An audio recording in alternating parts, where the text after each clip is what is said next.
ভালো আছেন? আলহামদুলিল্লাহ। আলহামদুলিল্লাহ আমিও ভালো আছি। আজকের এই মহৎ অনুষ্ঠানে আমাকে এখানে যিনি এনেছেন ওনাদের প্রতি কৃতজ্ঞ এবং শুকরিয়া আদায় করছি মহান আল্লাহ রাব্বুল আলামিনের কাছে স্বাধীন বাংলাদেশে স্বাধীনভাবে কথা বলার সুযোগ দেওয়ার জন্য। আমি অনুমতি চেয়ে নিচ্ছি আজকের সভাপতি সাহেবের কাছে যে আমাকে একটু বেশি সময় দিবেন, যেহেতু স্বাধীনভাবে কথা বলার সুযোগ পেয়েছি। স্বাধীনভাবে আমি 3-4 মিনিট কথা বলতে চাই। সেটা হচ্ছে সাভারে আমি মোহাম্মদ রাজিবুল ইসলাম ম্যান ফর ম্যান ফোর্সের প্রতিষ্ঠাতা ও নির্বাহী পরিচালক। স্বেচ্ছাসেবী প্ল্যাটফর্মে কাজ করছি দীর্ঘ 1 যুগ। সাভারের রানা প্লাজা ট্র্যাজেডিতে প্রথম উদ্ধারকর্মী হিসেবে কাজ করে আজ পর্যন্ত বাংলাদেশের বিভিন্ন ট্র্যাজেডিতে উদ্ধারকর্মী হিসেবে এবং দুর্যোগ পূর্ববর্তী সচেতনতা অ্যাওয়ারনেস হিসেবে কাজ করছি সারা বাংলাদেশ ব্যাপী। আমরা বিভিন্ন কার্যক্রমে দেখেছি সাভারে একটি অসহায় দরিদ্র মানুষ যখন চিকিৎসার জন্য অ্যাম্বুলেন্স প্রয়োজন কিংবা রাস্তায় ভবঘুরে মানসিক প্রতিবন্ধী যাদেরকে নিয়ে আমরা কাজ করি তাদেরকে হাসপাতালে আনা নেওয়ার জন্য একটি অ্যাম্বুলেন্স প্রয়োজন, সাভারে কোথাও কোনো ফ্রি অ্যাম্বুলেন্স সার্ভিস পাওয়া যায় না। আমি আজ পর্যন্ত এক যুগে পাই নাই। নাম্বার 1। দ্বিতীয় নাম্বার হচ্ছে সাভারে স্বাস্থ্য কমপ্লেক্সে ফ্রি ট্রিটমেন্ট দেওয়া হয় বাংলাদেশের বিভিন্ন সরকারি হাসপাতালে, আমরা জানি, কিন্তু সেটা কতটুকু ফ্রি দেওয়া হয়, কি কি ফ্রি পাচ্ছি আমরা সেটা অবগত আছি। সাভার স্বাস্থ্য কমপ্লেক্সে দীর্ঘদিন যাবত জেনারেল সার্জারি ডাক্তার, চর্ম ডাক্তার সেখানে অনুপস্থিত। এই বিষয়ে কেউ কোনো কথা বলেনি কিংবা তারা নির্বিধারে চলে যাচ্ছে বিভিন্ন বেতন নিয়ে, মাসিক বেতন নিয়ে।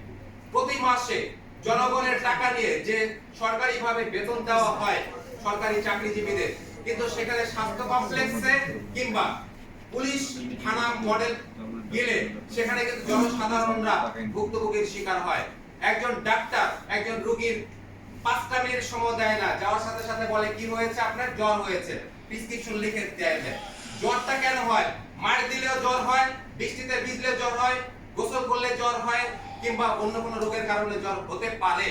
সেই জিনিসটা তারা মূল্যায়ন না করে ওষুধ দিয়ে দেয়, প্যারাসিটামল 10টা কিংবা অন্যান্য কিছু, বাইরের থেকে অন্য জিনিস নিয়ে যায়। দীর্ঘ সময় লাইন দিতে হয়, সেই জিনিসগুলো মূল্যায়ন করতে হবে। আরেকটা জিনিস আমরা দেখেছি দীর্ঘ সময়ে, সেটা হচ্ছে 1971 সালে যারা মুক্তিযুদ্ধ করেছেন অনেকেই মুক্তিযুদ্ধের সার্টিফিকেট পাননি, আমরা সবাই অবগত আছি। যারা মুক্তিযুদ্ধ করেনি, যারা এই দেশের শত্রু করেছে, তারা মুক্তিযুদ্ধের সার্টিফিকেট নিয়ে তারা বিভিন্ন রকম ভাতা কিংবা সুযোগ সুবিধা পেয়ে যাচ্ছে। তৎকালীন সময়ে আমাদের বাংলাদেশের প্রজন্ম যোদ্ধা যারা 2024 সালে যুদ্ধ করেছে এই দেশের স্বাধীনতা ফিরিয়ে আনার জন্য কিংবা স্বাধীনতা অক্ষুণ্ণ রাখার জন্য, ঠিক তেমনি আমাদের এই বাংলাদেশের সার্বভৌমত্ব টিকিয়ে রাখার জন্য প্রজন্ম যোদ্ধারা কিংবা স্বেচ্ছাসেবী প্ল্যাটফর্মে যারা যোদ্ধা হয়ে কাজ করছি, আমরা সার্টিফিকেট পাচ্ছে অন্য একজন, কাজ করছি আমরা, ভাতা পাচ্ছে আরেকজন। তারই দৃষ্টান্ত একটি জিনিস আমি বলছি।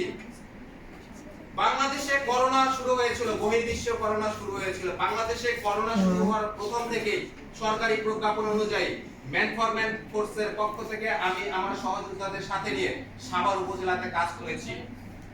24 ঘন্টা কাজ করেছি। আমার নিজের হাতে 114 জন লাশ গোসল কবরস্থ করিয়েছি। সেখানে গোসল করার জন্য স্বাস্থ্য কমপ্লেক্সে কিন্তু একটা গোসল করার ব্যবস্থা ছিল না। সাভারে কিন্তু গোসল করানোর জন্য মানুষের কোনো জায়গা ছিল না। সেই জিনিসটাও কিন্তু এখন মডেল মসজিদে একটা ব্যবস্থা হয়েছে, কিন্তু সেখানে কিন্তু পর্যাপ্ত সুব্যবস্থা নাই। তো কাজ করেছি আমরা, আজ পর্যন্ত মূল্যায়নটাও পেলাম না।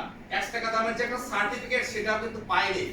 সরকারি প্রজ্ঞাপন অনুযায়ী কাজ করলে সরকারি পক্ষ থেকে কি সেখানে কোনো ভাতা কিংবা সুযোগ সুবিধা আসার কথা না? আমি মনে করি সেখানে সুযোগ সুবিধা আসার কথা, তাহলে কেন সেটা পাওয়া যাচ্ছে না? এই যে মানবাধিকার লঙ্ঘন করে কিংবা মানবাধিকার হরণ করে একটা শ্রেণী দুর্নীতির সাথে জড়িয়ে যাচ্ছে কিংবা একটা শ্রেণী বিভিন্ন ভাবে তারা লাভবান হচ্ছে, এই জিনিসটা আমাদের খেয়াল করতে হবে।